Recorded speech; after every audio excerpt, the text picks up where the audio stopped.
महत्वपूर्ण समाचार दिल्हीથી સામે આવી રહ્યા છે। મોટા મહત્વપૂર્ણ સમાચાર, ઇન્ડિયા ગેટ ખાલી કરાવાયું છે। મોટા સમાચાર હાલ સામે આવી રહ્યા છે। મોટા અહેવાલ જે પ્રાપ્ત થઈ રહ્યા છે, દિલ્હીનું ઇન્ડિયા ગેટ ખાલી કરાવવામાં આવ્યું છે।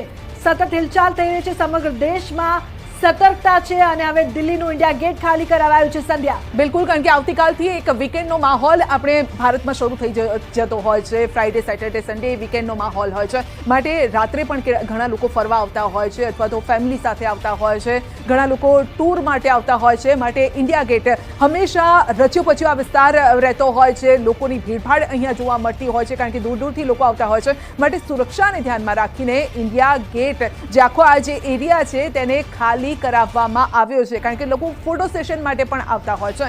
માટે આ વિસ્તાર સુરક્ષા માટે ખાલી કરાયો છે અને અત્યારે અમે પણ ભલે સરકાર તરફથી આવું ઓફિશિયલ કોઈ પ્રકારનું સ્ટેટમેન્ટ નથી, પરંતુ તેમ છતાં અમે કહી રહ્યા છે કે નાહકના તમે ઘરથી બહાર નીકળવાનું ટાળજો, ઘરમાં છો પરિવાર સાથે રહેજો। અત્યારે હાલ પૂરતો આ જે સમય છે, ખાસ કરીને બોર્ડર એરિયા છે એ વિસ્તારના લોકોને અમે કહી રહ્યા છે, કારણ કે એ વિસ્તારોમાં ગતિવિધિ તેજ થઈ ગઈ છે। સેનાને આપણે સપોર્ટ કરીએ, કારણ કે થોડાક જ દિવસ આ પ્રકારનો સમય હોય છે કે જ્યારે આપણે સપોર્ટ કરવાનો છે। જો સપોર્ટ કરીશું, આપ જોઈ શકો છો કે અનાઉન્સ કરવામાં આવી રહ્યું છે ઇન્ડિયા ગેટ।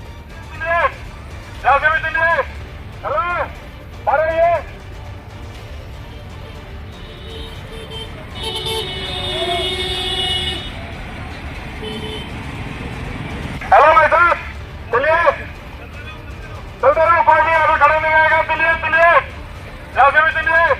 हेलो, आ रही है। દરેક મોરચે હિન્દની ફોજ છે તે અવ્વલ સાબિત થઈ રહી છે। પાકિસ્તાનનો એક પણ હુમલો સફળ નથી થયો। 140 કરોડ દેશવાસીઓની સુરક્ષા માટે ભારતીય જહાજો ચટ્ટાનની જેમ ઊભા છે અને દિલ્હીમાં ઇન્ડિયા ગેટ છે તે ખાલી કરાવાઈ રહ્યું છે।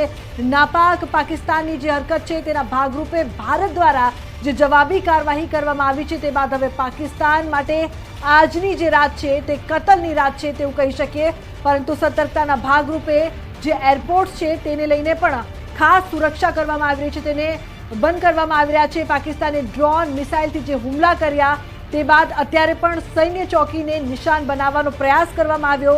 જમ્મુ અને પઠાનકોટમાં હુમલાનો પ્રયાસ કરવામાં આવ્યો છે, પરંતુ ભારતે તમામ હુમલા નિષ્ફળ બનાવ્યા છે। સંધ્યા, બિલકુલ, તો તમામ હુમલા નિષ્ફળ બનાવ્યા છે અને પાકિસ્તાન જેના પર ગર્વ કરતું હતું, પાકિસ્તાન જેને શક્તિ માનતું હતું કે આના સિવાય તો બીજું કશું છે જ નહીં, આની સામે કોઈ કદાચ ટકી જ નહીં શકે, પરંતુ પાકિસ્તાનને ખબર નથી ભારત પાસે કઈ કઈ શક્તિઓ છે। F-16 અને જે F-17 ને જે રીતે ધ્વસ્ત કરાયા છે તેનાથી સમજી જવું જોઈએ અને તમારા પાયલોટો પણ અહીંયા જ પડ્યા છે, ઉતરીને અહીંયા જ પડ્યા છે અને એ લોકોની પણ કઈ રીતે હવે આગળ કાર્યવાહી કરવામાં આવશે એ તો સમય બતાવશે। પરંતુ ભારતનો આ જે બદલો છે, પાકિસ્તાનમાં જે તબાહી મચી ગઈ છે તેનાથી સમજી જવું જોઈએ કે બસ હવે બહુ થયું છે, હવે અહીંયાથી રોકાઈ જવું જોઈએ, માફી માંગી લેવી જોઈએ કે ભૂલ થઈ ગઈ, હવે આવી ભૂલ ક્યારેય નહીં થાય, કારણ કે આ જે ભૂલ છે સાખી શકાય એવી ભૂલ ન હતી ને માટે જ ભારતે જે જવાબી કાર્યવાહી કરી। અને એટલા માટે ઘણા લોકો કહેતા હતા કે 5 દિવસ થઈ ગયા, 10 દિવસ થઈ ગયા, હજુ કેમ કંઈ થતું નથી, કારણ કે પીએમ નરેન્દ્ર મોદીએ સ્ટેટમેન્ટ આપ્યું હતું કે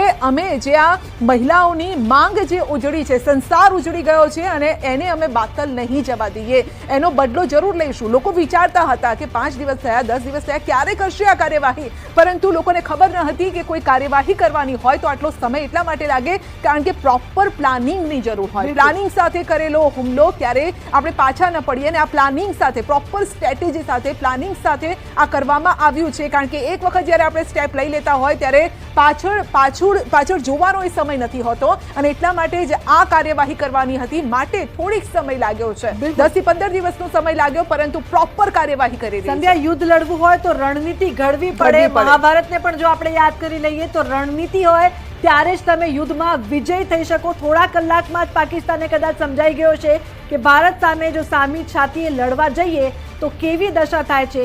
આતંકીઓને મોકલીને પીઠ પાછળ હુમલા કરનાર પાકિસ્તાનની औकात સૈન્ય મોરચે લડવાની નથી, એ એકવાર ફરી સાબિત થઈ ગયું છે। મોટી જાણકારી અત્યારે સામે આવી રહી છે, જે પ્રકારથી ભારતનો પાકિસ્તાનના સિયાલકોટ પર હુમલો, સૌથી મોટી 10 જે વાતો છે આજના હુમલાને લઈને, ભારતનો લાહોર કરાચી પર હુમલો, ભારતે પાકિસ્તાનના કુલ 3 ફાઇટર જેટ તોડી પાડ્યા। તો રક્ષા મંત્રીએ પણ જડબાતોડ જવાબ આપ્યો છે। આ એ ફાઇટર જેટ હતા કે જેને પાકિસ્તાન પોતાની મોટી શક્તિ ગણતું હતું. એસ જયશંકરે યુએન સાથે વાતચીત કરી છે, જે મોટા અહેવાલો પ્રાપ્ત થઈ રહ્યા છે અને યુએને પણ ભારતને સંપૂર્ણ સમર્થન છે તે બતાવ્યું છે. રક્ષામંત્રીએ સીડીએસ સાથે પણ વાત કરી છે. આજની આ 10 સૌથી મોટી વાતની જો આપણે વાત કરીએ, રક્ષામંત્રીએ સેના પ્રમુખો સાથે વાતચીત કરી છે, મહત્વની બેઠકો થઈ રહી છે અને આજની રાત ખરેખરમાં પાકિસ્તાન માટે કતલની રાત છે, કારણ કે જે મોટી ભૂલ કરીને બેઠું છે પાકિસ્તાન, તેનું પરિણામ ભોગવવાનો દિવસ છે, ભોગવવાની આજની રાત છે. સંધ્યા, બિલકુલ આ રાત છે, પરંતુ પાકિસ્તાનના પીએમ તો બંકરમાં છુપાઈ ગયા છે. કેવી રીતે આદેશ કરશે અને કેવી રીતે સેના કાર્યવાહી કરશે તે જોવાનું રહેશે, કારણ કે અત્યારે તો હવે 12 વાગી ગયા છે ને કદાચ આ પાકિસ્તાનના પણ 12 વાગી ગયા છે. આપણે કહેવત પ્રમાણે જઈએ તો આ 12 કદાચ પાકિસ્તાનના પણ વાગી ગયા છે અને એ રીતે કાર્યવાહી થઈ રહી છે, એ રીતે જવાબી હુમલો થઈ રહ્યો છે કે ફરીથી પાકિસ્તાન ઊભું થવાનો પ્રયત્ન નહીં કરે, કારણ કે જે મોટા શહેરો પર આ કાર્યવાહી કરવામાં આવી છે તો ઘણી રીતે આને અસર થતી હોય છે, ઇકોનોમિકલ રીતે અસર થતી હોય છે. આ સાથે જ જે શહેરને વિકસાવવા માટે જે ભંડોળ જોઈતું હોય છે અથવા તો જે સ્ટ્રેટેજીની જરૂર હોય છે, આ તમામ સ્ટ્રેટેજી પણ અહીંયા ધ્વસ્ત થઈ ગઈ છે. ફક્ત ઓપરેશન સિંદૂરના મારફતે ફક્ત પાકિસ્તાન ઉપર હુમલો જ નથી કર્યો, પરંતુ તેને કંગાળીના રસ્તા પર લાવીને મૂકી દીધું છે. સંધ્યા, ઇકોનોમિકલી સ્ટ્રોંગ થવા માટે, આર્થિક મજબૂત થવા માટે કોઈ પણ દેશને કેટલી મહેનત કરવી પડે, વર્ષો લાગે, પરંતુ આશ્ચર્યની વાત તો એ છે સંધ્યા કે એક આતંકવાદ જેવી ઘટના માટે, આતંકવાદીઓ માટે આખો દેશ છે તે આજે નેસ્તો નાબૂદ થઈ રહ્યો છે, છતાં પણ આતંકવાદીઓને તે છોડવા માટે પાકિસ્તાન તૈયાર નથી.